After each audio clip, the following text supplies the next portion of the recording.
Shalom. First giving honor to the Most High God. I am that I am. Ahaya Ashur Ahaya.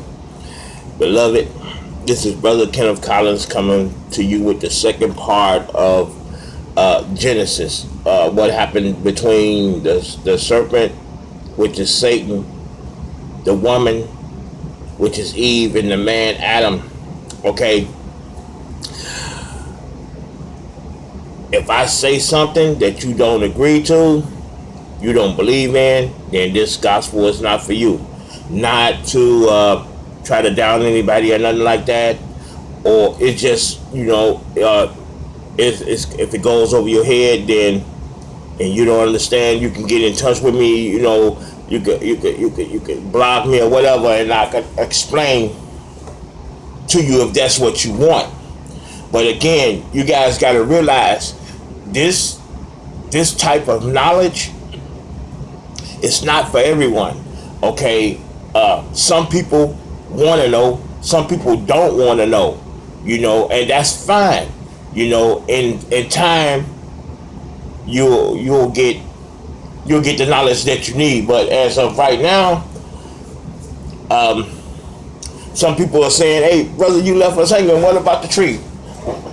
I would never do that. I won't leave you hanging. All you gotta do, like I said, all you gotta do is ask. I ain't gonna leave you hanging.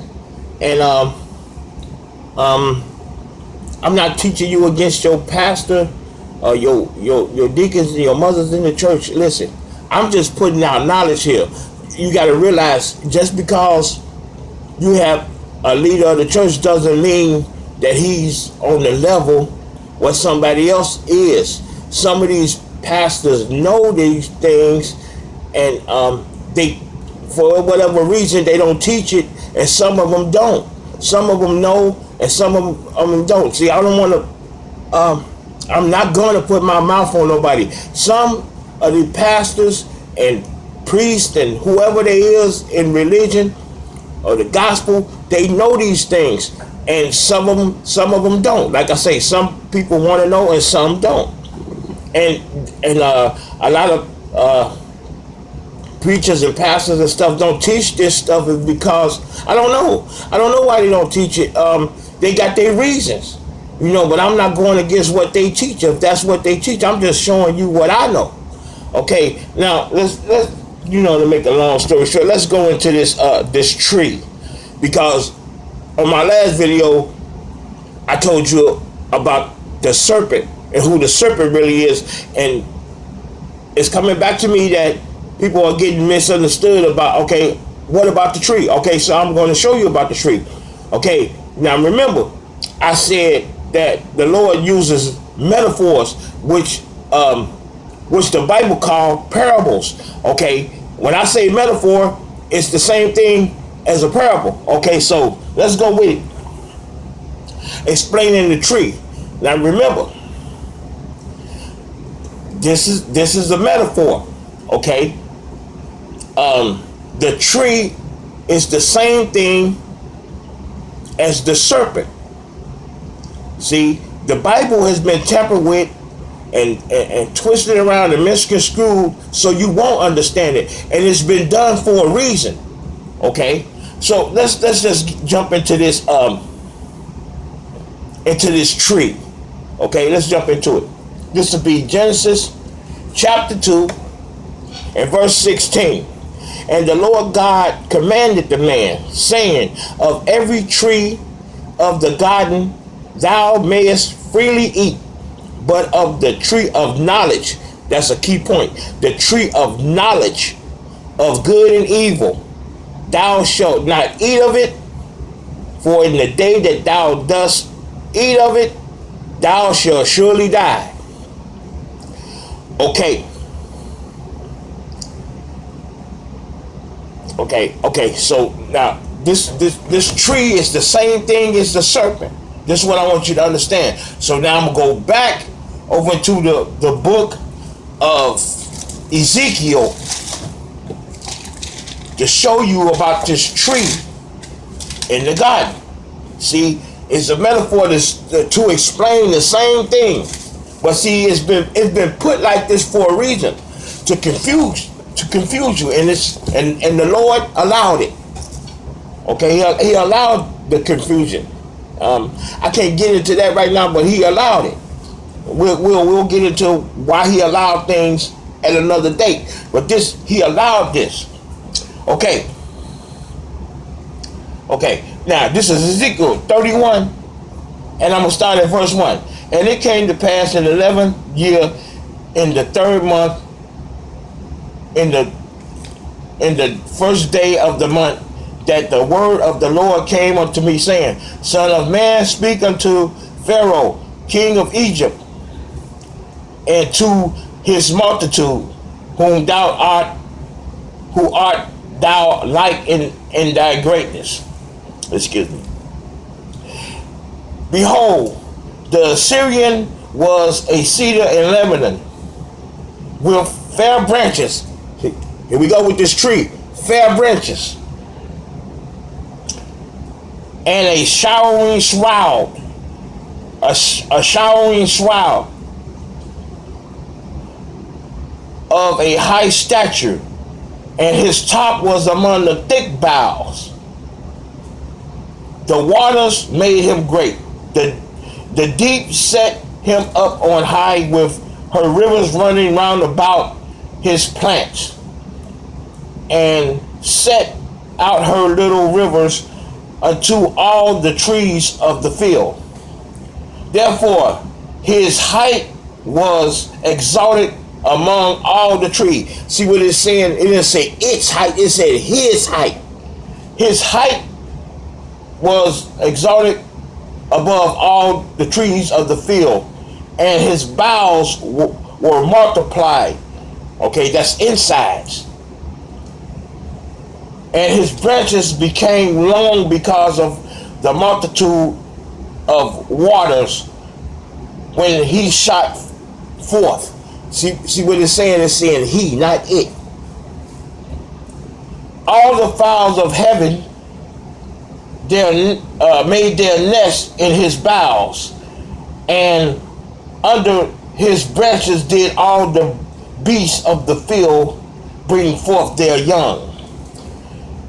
And under his shadow dwelt all great nations. See, it said his shadow. Now, here go the key part. Now, pay attention. Thus was he fair in his greatness, in the length of his branches, for his root was by great water. He, not it. See, a tree, you'll be saying it. It's saying he.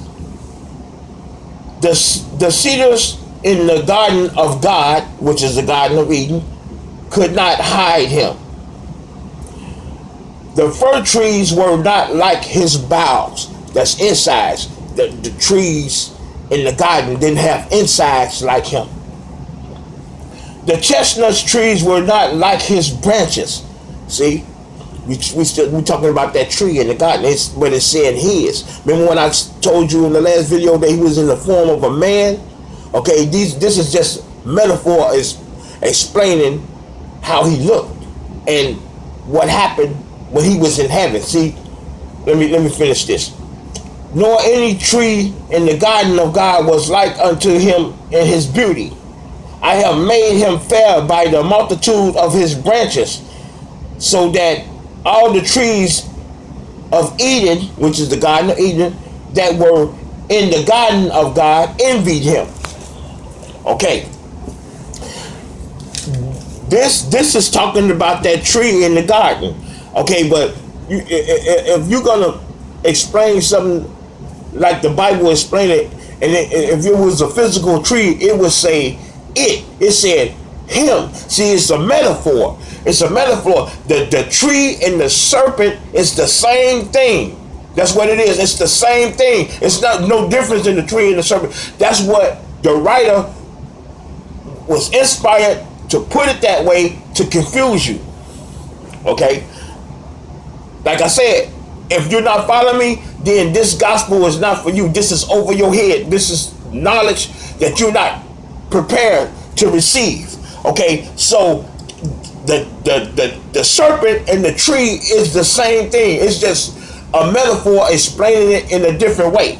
See, I'm showing you that it says, when it's speaking about this tree, it said him. Now, and remember in the last video, when the Lord exiled him out of heaven, he said, you shall be a man. And if you look in the book of Revelation where it's talking about the Antichrist, and it tell you his number is 666, 600, 6, and it tells you it's a number of a man. Just like it said in the book of Ezekiel, thou art not God, thou art not a God, thou art a man. Okay, so this tree and this serpent is the same thing. Okay, and what it's talking about the fruit, when Eve saw that it was a fruit to be desired, that's another different story.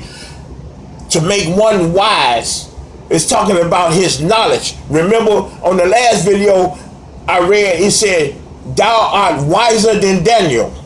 Okay, he's talking about the knowledge of Satan.